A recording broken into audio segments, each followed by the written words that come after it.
Well, first of all, great to meet you. Thanks so much for taking the time to do this.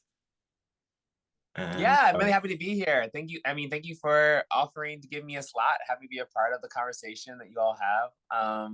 And excited to be here on this Monday. good. Yeah. Well, first of all, I'd just like to take you way back to if you could just give me an idea of sort of when your passion for theatre was sparked, or that maybe first sort of flicker of a spark. When did that happen, and how did that happen? The flicker for theater and doing theater actually came all the way in middle school. In middle school, I was actually I did musicals. I was in a private middle school, and people were like, "Oh, I was a." First, I grew up Catholic, so I was an altar boy, and I was also in the choir in the Catholic Church, and so people knew me as a person who can hold a note or sing something. And so then they invited me to be in these musicals, and I was doing Guys and Dolls and Hello Dolly and all of those things. And like that was where, and it was more so a social thing, like hanging out, because it wasn't necessarily arts high school. It was a very much, it was an affluent location, and allowed for me to like kind of like be around more people and like be able to kind of find your way into the system of being accepted in any kind of social circle. And then this weird and curious thing happened that got me even further inside of that curiosity. That was trying to go to high school. When I tried to go to high school, I applied to like 13 private high schools in the Washington, D.M.V. area. None of them would accept me. I got rejected from all of them. They didn't think I would actually make it, be able to live up to the rigor or to the apparatus of their of their of their academic rigor, because I have ADD and dyslexia, and I don't test very well. And I wasn't a great reader, especially in that moment in time.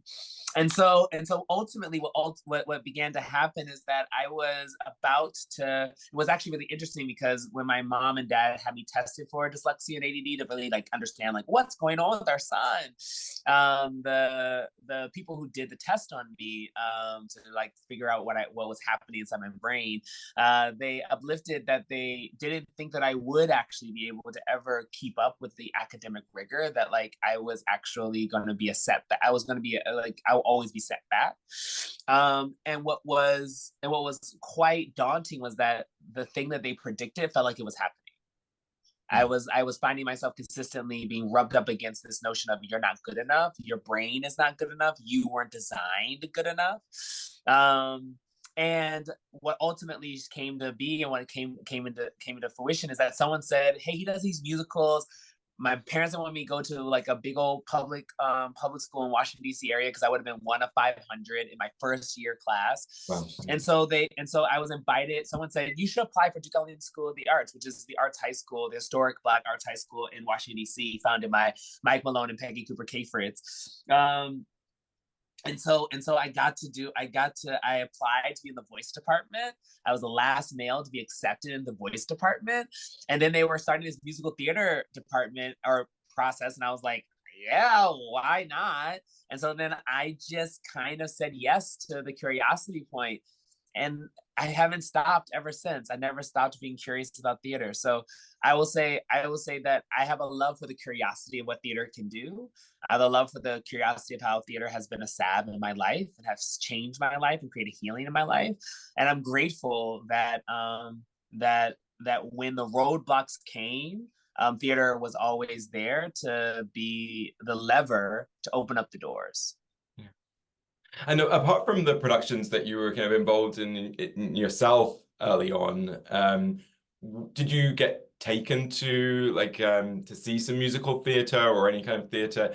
Do you have a memory of, oh wow, that sort of got you sort of more The enthusiastic about it? only Yeah, the only production that I can remember, and I did go see other ones, but the one I can remember as like actually like girding something in my actual being was seeing Brian Stokes Mitchell doing Man of La Mancha in Washington D.C. and he did it during the tour, and it was like being able to witness Brian Stokes Mitchell kind of just like take over that role, and do it so brazenly and fearlessly and so like effervescently with his voice and with his passion. I think that was a really profound kind of like transportation for me. That's one of the earliest like professional gigs that I can remember. And I remember the set, I remember the sunflowers that showed up. I remember like I have a visceral memory of it. Outside of that, I would say taking my first trip to New York to see Lion King.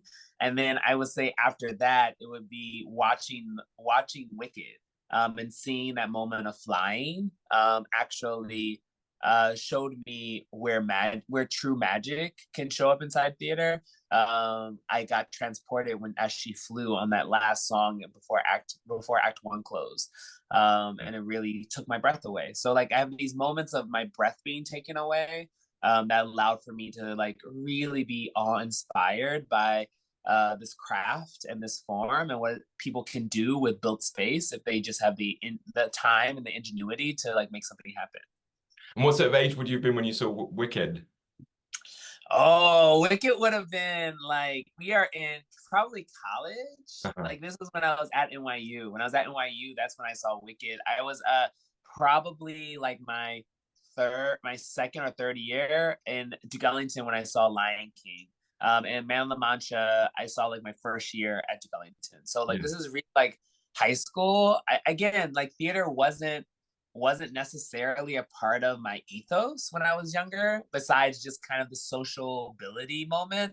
I was kind of a sports kid and an engineer. I like to build things.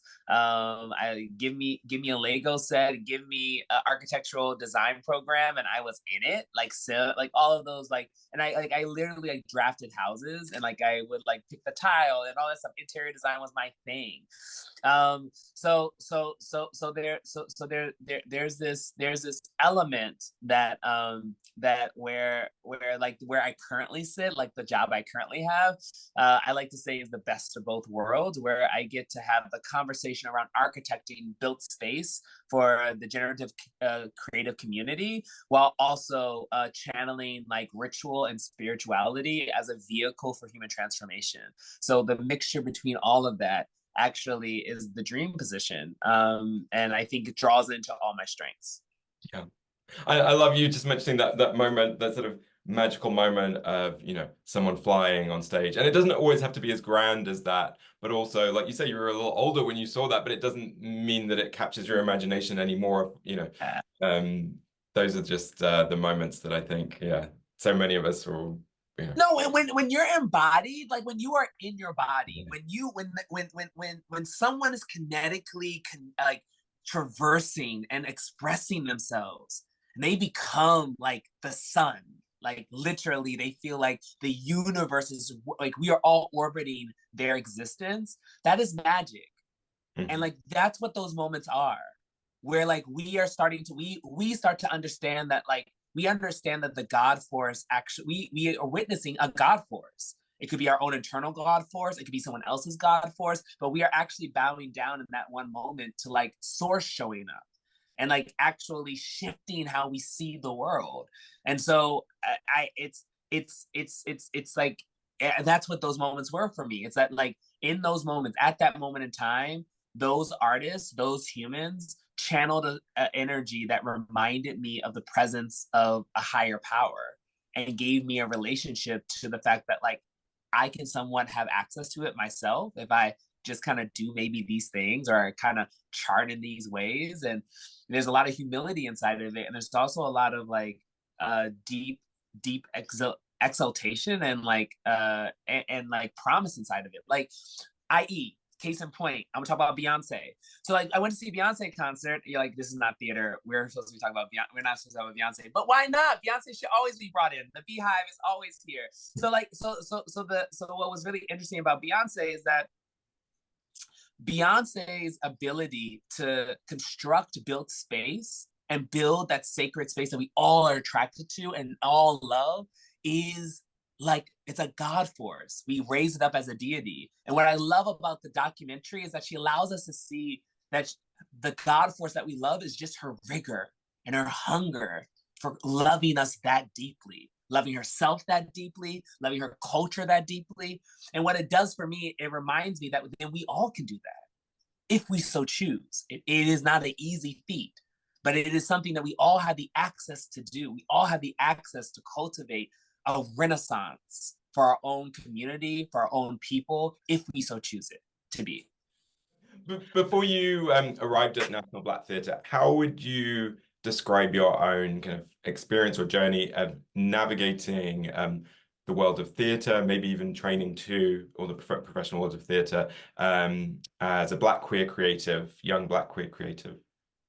I mean, what I would say, my journey before NBT landing this gig has been about building, and still is. It's about building a home that I never had as a Black creative artist.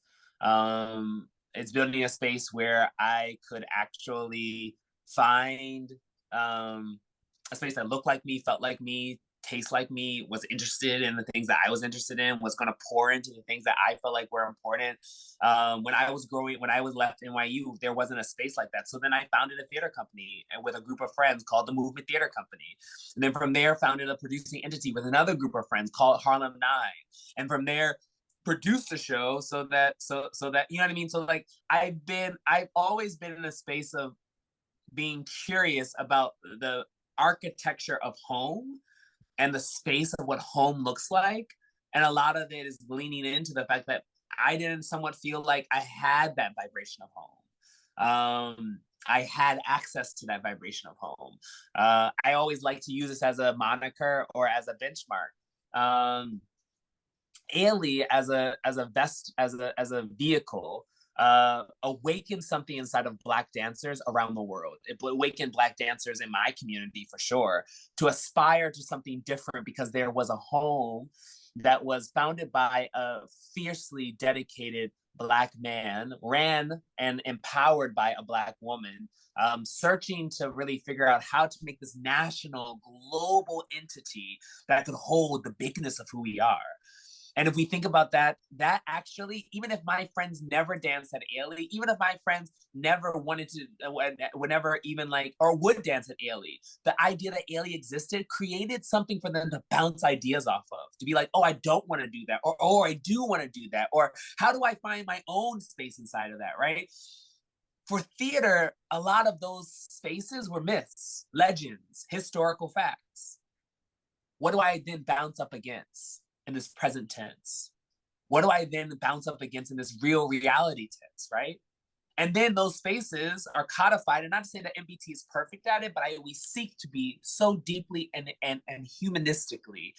Those spaces are not always welcoming to queer folk of all spectrum, trans, non-binary, all the spectrum, same gender loving folks, not sometimes willing to actually accept that vibration of humanity that is vital, core, and essential to actually saying, if we love us, that is us. So how we create space for us. And so my inquiry has been also about, how do I love myself enough to radically stand into the truth of who I am, and through that radical truth of standing who I am, I then create enough of a visceral, like energetical magnet that I start to attract abundance to those ideas, so that it could be sustainable, so that it could be caring, so it could be led with compassion. And so that we, meaning me and my kinfolk, we can rise the tide, and that we all have to do it collectively. It means it has to be cross-generational. It means it has to be cross the binary, right? It has to be a transactional kind of transmuted, transmorphic kind of thing that allows for us to peer into the future. Why James Baldwin lives behind me as a consistent reminder is because I'm going on tangents, and if you want me to stop, please, you're gonna have to stop me. But why James Baldwin lives behind me is for a lot of reasons, but for the main reason is because if you were to listen to all of his essays, read all of them, and I have read all 60 of them, maybe there are more, but I read all 60 of them, and all 60 of them, he is actually etching a future he's etching a pathway for the future to live more brilliantly in their own bodies. He's not necessarily writing for himself. He's not necessarily writing for the present moment. He's writing to say, like he wrote, like he's writing to say, I want to create hope for the future. I want to craft that hope note that says that I can be accepted for who I am and I can live wholly in my body. And that holiness may not be able to be seen, like a Rustin, may not be able to be seen in this now moment, but I am so dedicated to the gloriousness of my own humanity and the humanity of others that I will peer into the truth and create a vortex that says the future can happen right now, but I'm pouring into the actual future so that it is happening right now. These folks, these legends, these humans, these flawed but angelic like people, they gave, like a Rustin, like a Baldwin, they gave of themselves so fiercely, so that there could be a Jonathan, actually. There could be a Jonathan that could express himself the way that he does in his unique queer apparatus. He could live inside of the vernacular of my own, I could live inside the vernacular of my own being and not feel, and not say I'm perfect at it either, but again, I'm a byproduct of their wishes. And so I think my work is to create the byproduct of my own wishes. And actually sow the seeds for that, so that future generations are able to imagine differently, because there was an existence called a James Baldwin, called a Rustin, and hopefully because there was an existence called Jonathan. And if I can just do my little bit to be a part of their consentence, that's a life worth living, I personally feel. And that's a life worth giving all that I can to make sure that it shows up. And the founding of National Black Theatre was very much about that too, right? It wasn't, okay, we need this right now. It's like, this is what we need now, but there's a vision for the future too. I mean, Dr. Continues. Yeah. I mean, you're 100% right. You are 100% right. Dr. Barbara Ann Teer, the founder of National Black Theatre, a founder who was radically trying to create a space for humans under systemic devices that were trying to lock her out of her own body. In 1968, bought and created, well, a little 30 years down the road, but in 1968, founded an organization. 30 years later, will buy a city block to question the notion of, how does this land serve me? How does this location serve me? How does this space begin to serve? And the me that I'm saying, I keep on saying the me, but the me is the we, right? I really want to understand that. I really want to name that. Like, I'm not trying to name her as the selfish, or name in this moment this kind of selfish need, because she gave her life in service. Like, her life was given in service.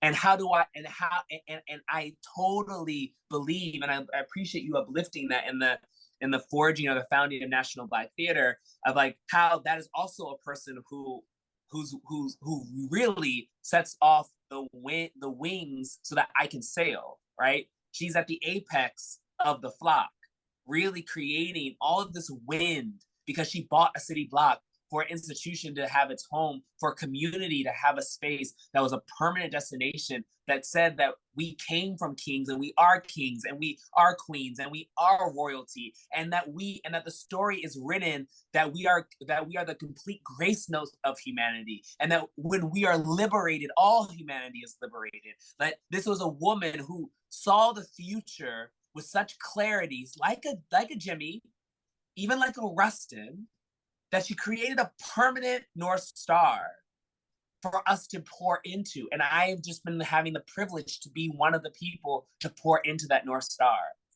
to be one of the vestiges, to be a witness to her brilliance, to be one of the inheritance. Like I really do feel like it is an inheritance that I get to steward, so that I can make sure that a person like me, growing up in DC, having the same kind of algorithm I have, can say, I want to find a Black theater that looks like me, feels like me, tastes like me. And hopefully they might see a National Black Theater. And I would love it if they say, I want to create something different, right? But I know of the National Black Theater. I also would love it if they said, I want to join the National Black Theater to be a part of that movement, right? Both of those things are important. Both of those things are essential. And both of those things have to be made possible because the witnessing and the institution has to be present. And it has to be real. It as theory does not allow for me as a human to feel like it is possible. Theory is possibility unrealized. And I think and I hope that MBT becomes realized theory so people can dream in a different kind of way. In terms of the physical space, I mean, it's looking amazing what's being built right now, which I know is going to be hopefully opening in 2026. It's going to open right?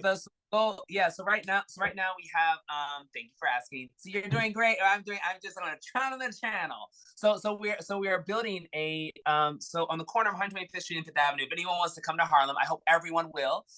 You will see this beautiful building that is a living land acknowledgement to our people, to Black people, to humanity, to Black liberation.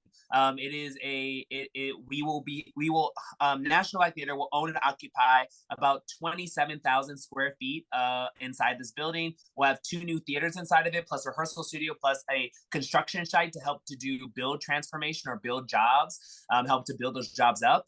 And we will also have this beautiful art that will display and be reinstalled back into the building. But there will also be as part of the building, there will also be this a tower that's on top that has apartments. And MBT is in the process of looking at what does it mean to have artist housing? What does it mean to actually generate the space for artist housing to show up, which is something that is unlawful inside of New York City right now. But MBT with Sade Lithcott, who's our CEO, with the both of us and our board chair, Michael Lithcott, all of us together really working in the trenches to try to figure out how do we question this notion of how artists live, serve, and work in their community.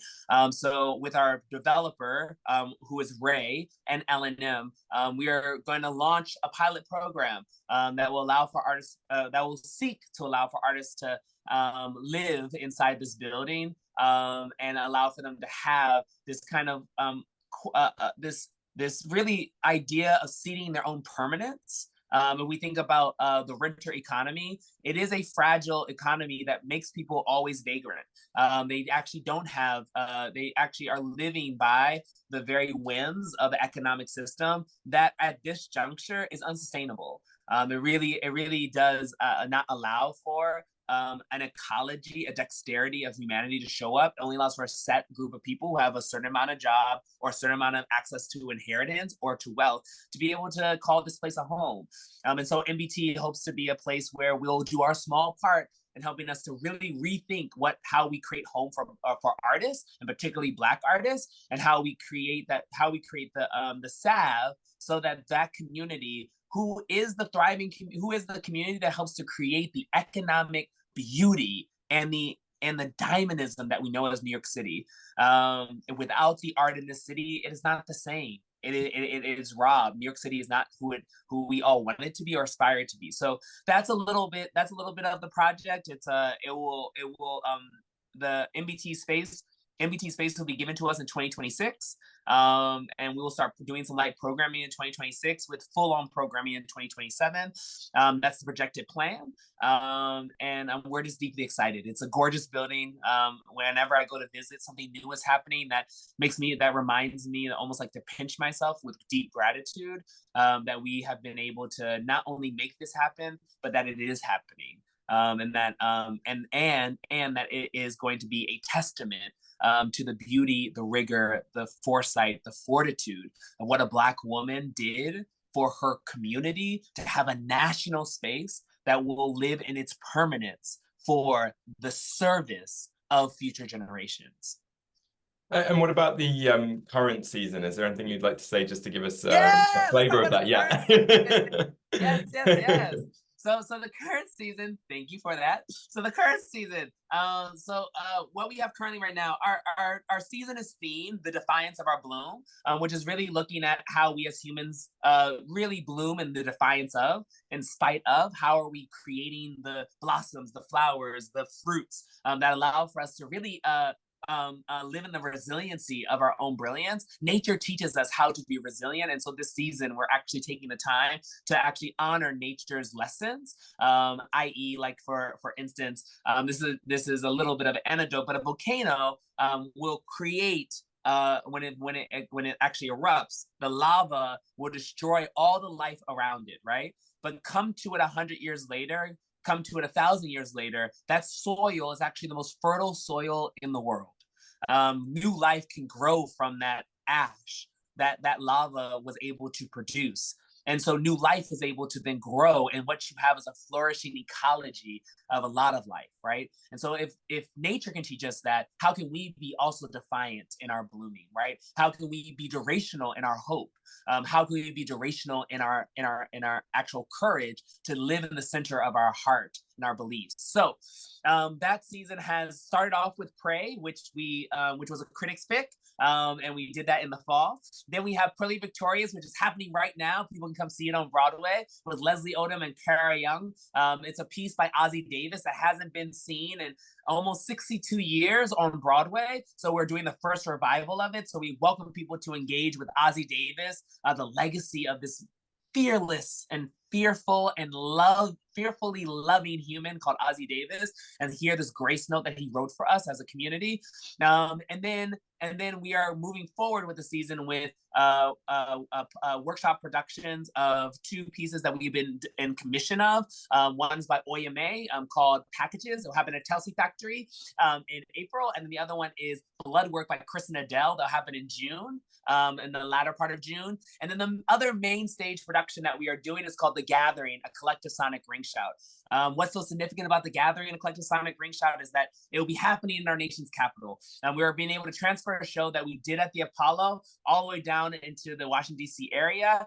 It will comprise of an 80-person orchestra, a 49-person choir, traversing through 2 hours of a sonic landscape. You'll go from your root chakra to your crown chakra, as there's 7 different pieces charting us through grief to revelation to actually exaltation. And what does it mean to actually travel through that? It is utilizing the technology of a ring shout. For those who may not know what a ring shout is, I ask you to please look it up and actually really take the time to absorb that beautiful technology.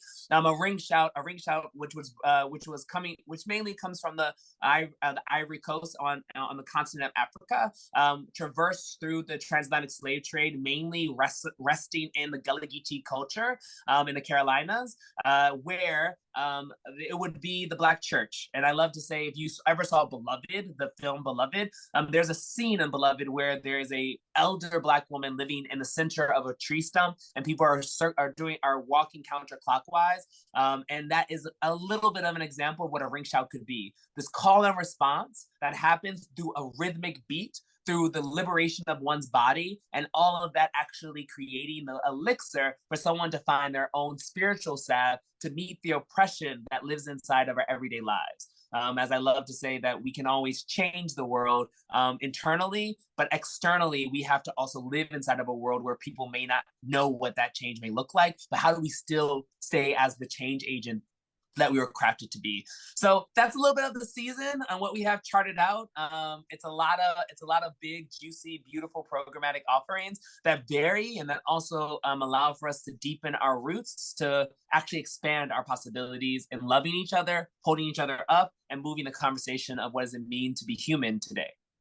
Well, in the last few minutes, I'd just like to, I would love to ask you about the phrase that you use, one of the phrases that you use to describe yourself as a creative doula. And just give us an idea of what that means to you. Yeah, creative doula. So I believe myself to be a creative doula because I started to understand that my job wasn't to be the artistic director. My job wasn't this kind of like Western terminology. My job was actually to be to be the intermediary of allowing unseen ideas to be birthed between the parents, which are the playwright and the director, or sometimes the playwright and the page.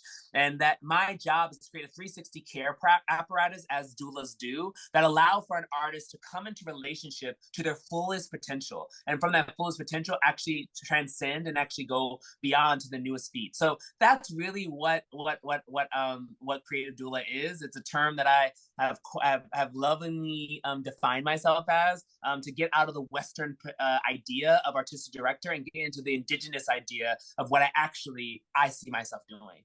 Yeah. Well, yeah, and it's a great phrase. I love it. And I've got one last question for you, and it's a broad one. For your favorite piece of LGBTQ plus culture. So it could be a book, a TV series, could be theater, art, photography, any piece of culture, or you could highlight a person who identifies as LGBTQ plus. So someone or something that's had a big impact on you and resonated with you. Well, I will say a person, when you said that, is this human that's behind me. It is James Baldwin. Him and Byron Rustin, I think these are two humans that have deeply like stirred a lot of resilience inside of my energy, inside of who I am as a human. From a cultural standpoint, I love the idea of redefining what family looks like that happens in the queer culture. Because of how our relationship to family is varied and sometimes differed.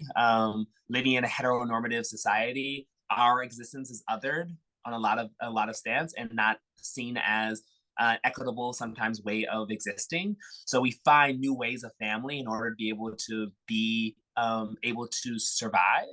And so I find myself in deep appreciation for how queer culture, how same-gender loving culture redefines what family can look like as a space of belonging, and really etches that space of belonging each and every day by the way in which that we show up for each other, the way that we hold each other, and the way that we see each other surpass our kind of flaws.